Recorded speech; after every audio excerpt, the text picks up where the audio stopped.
Hello everyone, म तपाईँहरूलाई सधैँ आज पनि निप्सेको टेक्निकल एनालाइसिस गर्न गइरहेको छु र योभन्दा अगाडिको भिडियोमा हामीले के भनेको थियौँ भने भन्दाखेरिमा मार्केटले चाहिँ यदि कन्टिन्यू माथिको र्याली लिएर जाने हो भने चाहिँ यो जुन 2735 देखि 2750 भन्दा माथि क्लोजिङ गर्नुपर्ने हुन्छ अनि मात्र यसले चाहिँ सर्ट टर्म र्यालीहरू चाहिँ समाउन सक्छ भनेर चाहिँ भनेको थियौँ। तर बजारले चाहिँ योभन्दा माथि चाहिँ क्लोजिङ गर्न सकेन, बरु तलतिर नै मार्केट आएको छ।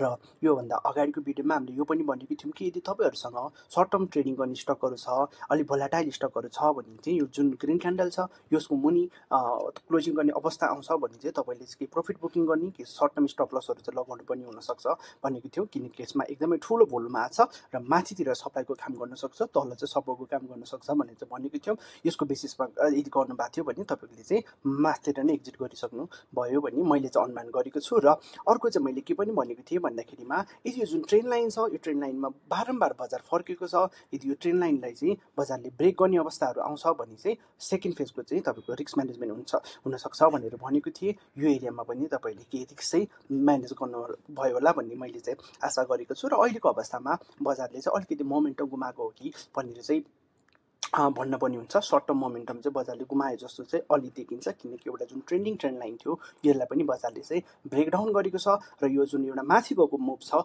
यो चाहिँ एउटा इम्पल्सिभ भन्दाखेरि पनि एउटा चाहिँ करेक्टिभ मुभ मात्र देखिन्छ बजारको। यसरी सरसर्ती हेर्दाखेरिमा चाहिँ थ्री वेभमा बजार माथि गएको जस्तो देखिन्छ है। इम्पल्सिभ भन्दा नि एउटा चाहिँ यो करेक्टिभ राइज गएको जस्तो देखिन्छ। जुन एउटा माथिबाट आएको एउटा एग्रेसिभ फल थियो है, यसले यो फल थियो यसलाई चाहिँ बजारले काउन्टर मात्र गरेर एउटा करेक्टिभ पुलब्याक मात्र दिएर फेरि कन्टिन्यू एउटा डाउनको लागि चाहिँ बजार जान लागेको हो कि जस्तो सिनारियो चाहिँ अहिले चाहिँ बजारको प्याटर्न, साइकोलोजी र कारोबार रकमले चाहिँ त्यस्तो सिनारियोहरू चाहिँ देखाइरहेको छ। हालाकि हामी एउटा चाहिँ सिग्निफिकेन्ट सपोर्टको एरियामा चाहिँ आइपुगेको छ र यसमा चाहिँ कि पुलब्याकहरू आएर के चाहिँ बजार सम्हालिन सक्ला, फेरि पनि कि पुलब्याक गएर यो चाहिँ हल्का रिकभर गरेर फेरि फर्दर डाउन जान सक्ने सम्भावनाहरू अहिलेको अवस्थामा चाहिँ अलिकति धेरै देखिएको छ। बजारको चाहिँ एनालाइसिसहरू हामीले गर्छौँ भने र यो चाहिँ कस्तो पनि भयो भने भन्दाखेरिमा जुन एउटा फल चाहिँ पावरफुल थियो है, यो जुन फलमा चाहिँ स्ट्रेन्थ थियो है, र जुन हामीले चाहिँ एउटा बजारले यसरी रिकभर गरेर जाँदा एउटा पावरफुल मुभ जान पनि हुन्छ भनेर भनेको थियौँ, त्यो चाहिँ गर्न सकेन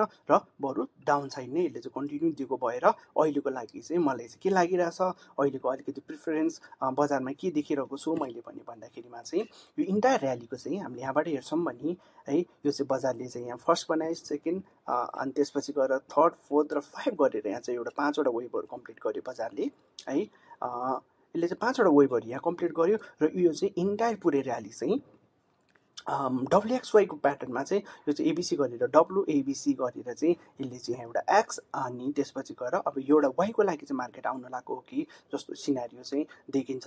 यो चाहिँ मोर कन्फिडेन्स कहाँबाट आउँछ भने ब्याङ्किङको इन्डेक्सहरूलाई हेर्दाखेरि ब्याङ्किङमा पनि लगभग त्यस्तै खालको प्याटर्नहरू चाहिँ बजारले बनिरहेको छ र एउटा अझै पनि एउटा फल चाहिँ आइदिने हो कि मार्केटमा जस्तो सिनारियो चाहिँ देखिन्छ। यो चाहिँ एउटा बजारले ए बनाएछ है, यो चाहिँ एउटा ए बनाएछ, यो चाहिँ एउटा बी बनाएछ, अब चाहिँ एउटा लास्ट एउटा फल सीको लागि बजार आउन लागेको हो कि जस्तो चाहिँ अहिले चाहिँ मैले चाहिँ त्यस्तो देखिरहेको छु। बजारको प्याटर्न र लगानीकर्ताहरूको चाहिँ मनोबलहरू पनि हेर्दाखेरिमा बजारमा चाहिँ अलिकति पर्खर हेरेको रणनीतिमा लगानीकर्ताहरू पनि बसिरहेको छन् र हेरौँ आगामी दिनमा चाहिँ बजारले कस्तो गर्छ त्यसलाई पनि हामीले चाहिँ हेर्न पनि हुन्छ।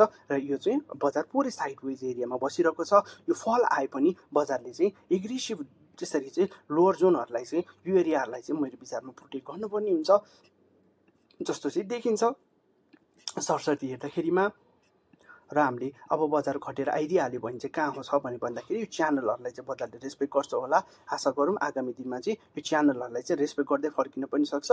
अबको लागि हामीले चाहिँ बजारमा कहाँ चाहिँ बाइङको लागि बस्ने, रिस्क म्यानेजमेन्ट गरिसक्नु भएकोहरूले चाहिँ नयाँ बाइक सेटअपको लागि के गर्ने भन्ने भन्दाखेरि सर्ट टर्म टार्गेट त हाम्रो बजारको बिग्रिनै सक्यो, सर्ट टर्म सेटअपहरू राम्रो छैन है। सर्ट टर्म सेटअप पोजिटिभ भएर जान चाहिँ कम्तीमा पनि यो हाईहरूलाई चाहिँ ब्रेक गर्नै पनि हुन्छ। एउटा अल्टरनेटिभ अनि मात्र हामीले चाहिँ इन्ट्रीहरू गर्न सक्छ। एउटा अल्टरनेटिभ सिनारियो भनेको चाहिँ मैले अहिलेको लागि के देखेको छु भन्दा त्यो इन्टायर रेन्ज नै हाम्रो चाहिँ ट्रायङ्गल बन्ने है।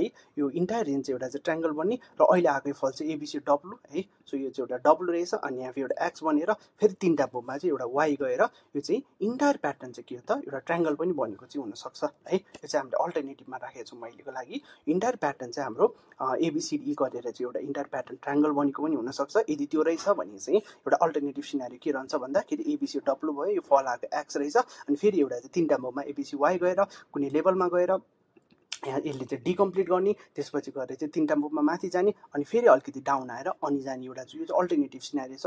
अहिलेको लागि बजारले चाहिँ अलिकति तल्लो एरियामा चाहिँ हल्का डाउन गरेर चाहिँ आउन लागेको कि जस्तो चाहिँ देखिन्छ सरसर्ती हेर्दाखेरि मार्केटको सिनारियो। अब आइदिइहाल्यो भने कति आउन सक्छ भनेर भन्दाखेरिमा हामीले फिबोनाची पनि लगाएर एक्सटेन्सन लगाएर पनि हेर्छौँ भन्दा ए इज इक्वल टु सी को टार्गेट हामीले मार्केटमा नर्मली हेर्छौँ भने नर्मली 1 को हुन्छ है। नर्मली चाहिँ बजारले 1 को हुन्छ, 1 आइदियो भने बजार अलि धेरै तल हुनसक्छ र धेरै जस्तो केसमा चाहिँ 0.6 देखि 0.7 को एरियाबाट पनि मार्केट फर्किने गर्छ। हाम्रो मेजर सपोर्टहरू 200 दिनको मुभिङ एभरेजको सपोर्टहरू पनि नजिकै भएको भएर आशा गरौँ यो लोअरलाई चाहिँ बजारले प्रोटेक्ट गर्छ र आगामी दिनमा यो लोअरलाई चाहिँ रेस्पेक्ट गरेर चाहिँ बजार फर्किन्छ भनेर चाहिँ भनौँ। अहिलेलाई चाहिँ अलिकति बजारले नेगेटिभ सेन्टिमेन्ट चाहिँ देखाएको छ, जे प्याटर्नमा देखिन्छ त्यही नै भनेको मैले तपाईँहरूलाई। र अलिकति हामीले इन्डिकेटरहरूको पनि एनालाइसिस गर्छौँ भने जस्तै बोलिन्जर ब्यान्डको गर्छौँ भने जब बोलिन्जर ब्यान्डको बजारले अप्पर ब्यान्डलाई मोडिफाई गर्न सकेन, अप्पर ब्यान्डमा चाहिँ गएर सप्लाई फेस गरेर आयो र अहिले चाहिँ हाम्रो मार्केट चाहिँ जुन बोलिन्जर ब्यान्डको मिड ब्यान्डभन्दा तलपट्टि छ। हालाकि यो साइड वेज प्याटर्न चाहिँ बनाएर बसिरहेको छ। जब मिड ब्यान्डभन्दा तल हुन्छ सर्ट टर्म ट्रेड चाहिँ बजारको खस्केकै भनेर चाहिँ अनुमान गर्न सकिन्छ। र क्यान्डलकोबाट चाहिँ हेर्छौँ भने एउटा मर्निङ स्टार टाइपको क्यान्डल बनाएको छ, अगाडिको दिनको एउटा बिग रेड क्यान्डल छ। यत्रो दिन बजारमा बनेकोमा एउटा पज दिएर यो चाहिँ एउटा जस्ट पज दिएर फेरि फर्दर डिक्लाइन पनि गर्न सक्छ बजारले। यो क्यान्डलको भ्याल्यु हुन चाहिँ कम्तीमा पनि 2688 भन्दा माथि चाहिँ मार्केटले क्लोजिङ गर्नुपर्ने हुन्छ यदि यो मर्निङ स्टार क्यान्डल भ्याल्यु हुने पनि, नत्र पनि चाहिँ एउटा जस्ट ग्रिन क्यान्डलको पज बनाएर कन्टिन्यू डाउन जान पनि सक्छ।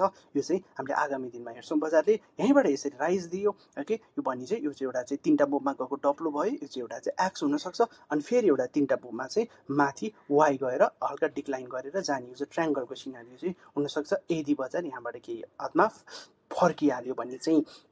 र हामीले बोलिन्जर ब्यान्डबाट पनि अलिकति नेगेटिभ नै हेरिहाल्यौँ बजारलाई अहिलेको सर्ट टर्म ट्रेन्डको लागि। अब घटेर आइदिइहाल्यो भने चाहिँ एउटा लोअर बोलिन्जर ब्यान्डमा केही सपोर्टहरू चाहिँ लिन सक्छ यसले। र एमएसिडीबाट हेर्छौँ भने एमएसिडीमा चाहिँ अहिले पनि हाम्रो चाहिँ जुन बाइङ चाहिँ भ्यालिड नै देखिन्छ। अहिले पनि यसमा जुन आइरहेको बाइ थियो त्यो चाहिँ अहिले पनि बजारले चाहिँ रेस्पेक्ट गरि नै रहेको छ। यदि भोलिको दिनमा मार्केट गर्छ भने चाहिँ यो पनि रेडमा टर्न हुन्छ र जेरो लाइनभन्दा तल अलिकति तल रेडमा फेरि आयो भने फेरि बजारले केही साइड वाइजहरू चाहिँ लिन सक्छ कि टाइम चाहिँ फेरि करेक्सनको लागि चाहिँ जान सक्छ यदि यो चाहिँ जेरो लाइनभन्दा तल नै फेरि रेडमा चाहिँ टर्न भयो भने है त। एमएसिडीमा पनि त्यही नै देखाउँछ अहिलेको चाहिँ लागि चाहिँ बजारमा। र हामीले एकचोटि आरएसआई हेर्छौँ भने आरएसआई अहिले 43 को एरियामा छ। यो नन ट्रेडिङ जोनमा हो। आरएसआई पुरै ट्रेन्ड लुज गरेको, मार्केटले मोमेन्टमहरू गुमाएको भनेर चाहिँ भन्छ। यसले 60 को एरियालाई पार गर्नुपर्ने हुन्थ्यो, जुन चाहिँ 60 को एरियालाई चाहिँ पार गर्न सकेन, जुन एउटा ट्रेन्ड लाइनको सपोर्ट थियो यसलाई नि ब्रेकडाउन गरेको छ। अब फेरि फर्केर आउँदाखेरि हामीले के कुरालाई चाहिँ याद गर्नुपर्छ भन्ने भन्दाखेरि यो मार्केट डिक्लाइन भएर आउँदाखेरिमा यो इन्डिकेटर एमएसिडी आरएसआईहरूमा चाहिँ यो डाइभर्जेन्स बन्छ कि भन्दैन है त। प्राइसले चाहिँ नयाँ लो बनाइदिने है, प्राइसले नयाँ लो बनाउँदाखेरि यो इन्डिकेटरहरूले चाहिँ लो बनाउन आयो भने यो नयाँ लो बनाउँछ कि बनाउँदैन, हायर हाइको स्ट्रक्चर गर्छ कि गर्दैन, यसमा चाहिँ बुलिस डाइभर्जेन्स गर्छ कि गर्दैन भन्ने चाहिँ हामीले हेर्नुपर्छ। यदि यसले चाहिँ बुलिस डाइभर्जेन्स गर्यो भने चाहिँ एकदमै बजारमा चाहिँ हाम्रो कन्फिडेन्स हुन्छ यो एबी अनि तल आएको चाहिँ एउटा सी एउटा चाहिँ लामो र्यालीको लागि चाहिँ राइड गर्नुको लागि चाहिँ एउटा राम्रो फेरि एउटा एकोमोडेसनको फेज चाहिँ हुनसक्छ यदि तपाईँहरूले यो एरियामा रिस्क म्यानेजमेन्ट गरेर बस्नुभएको छ भने। अहिलेको इन्ट्रीको लागि चाहिँ पर्खर हेरेको रणनीति हुन्छ। बजार केही तल आइदियो भने मानिलियो यो एरियाहरूतिर आइदियो भने चाहिँ हामीले फेरि इन्ट्रीको लागि चाहिँ बजारलाई हेर्छौँ। अहिलेको लागि चाहिँ बजार इन बिट्विन छ, अहिलेलाई चाहिँ पर्खर हेरेको अवस्थामा छ।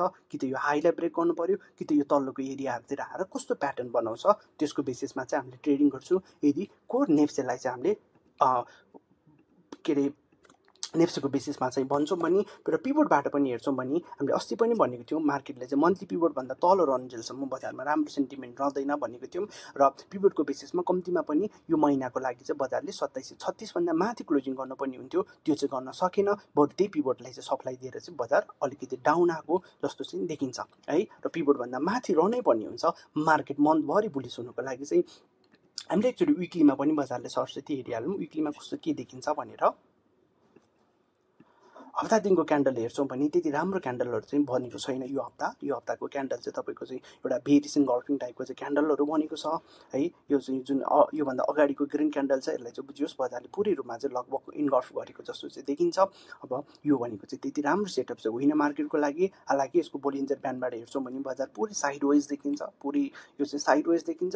र यो जुन एउटा पावरफुल बुलिस क्यान्डलस्टिक प्याटर्न थियो, रिभर्सल क्यान्डलस्टिक प्याटर्न थियो, यसको भ्यालिड हुनुको लागि चाहिँ हामीले कम्तीमा पनि 2738 भन्दा बजारले माथि क्लोजिङ गर्नुपर्ने हुन्छ भनेर भनेको थियो। त्यो चाहिँ गर्न सकेन, बरु यही रेन्जभित्र चाहिँ बजार सप्लाई फेस गर्यो। यही रेन्जभित्र चाहिँ इनसाइड बार टाइपको क्यान्डलहरू बनाएर लगभग 4 हप्ता चाहिँ बजार यही एरियामा चाहिँ बजार फसेर बस्यो र यो चाहिँ साइडवेज भएर चाहिँ बसेको छ।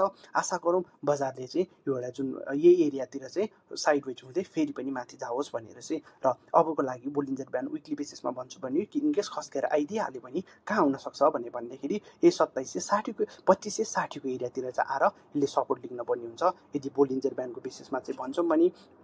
र हामीले प्योर प्राइस एक्सनबाट पनि बजारलाई भन्छौँ भने अबको लागि चाहिँ हामीले इन्ट्री गर्नुको लागि के गर्नुपर्ने भयो त यो एरियाहरूलाई कुर्नुपर्ने भयो। र इनकेस आगामी दिनमा यो लोलाई बजारले ब्रेक गरिदिइहाल्यो भने चाहिँ हामी यसरी चाहिँ 50 रिट्रेसमेन्ट तान्छौँ। र जब यसले 1को एरियालाई ब्रेक गर्छ, 1को एरियालाई ब्रेक गरेपछि हामीले चाहिँ एकुमुलेसनको लागि चाहिँ 1.27को एरियाबाट चाहिँ स्टार्ट गर्छौँ, जुन भनेको चाहिँ घटेर आइदिइहाल्यो भने 2539को एरियाहरू त्यस्तो एरियाहरू चाहिँ हुन थाल्छ। 1.27 1.38को एरियाहरूबाट चाहिँ हामीले चाहिँ स्टकहरूलाई एकुमुलेट गर्न चाहिँ थाल्छौँ। अहिलेलाई चाहिँ बजारमा चाहिँ सर्ट टर्म ट्रेडिङहरू चाहिँ नराम्रो देखिएको छ, सेटअपहरू चाहिँ बजारको बिग्रेको छ भन्छ इन्डिकेटरहरूले पनि, प्राइस एक्सनले पनि, सबै कुराले चाहिँ मार्केटलाई त्यही भनेको छ। हस्, थ्याङ्क यू।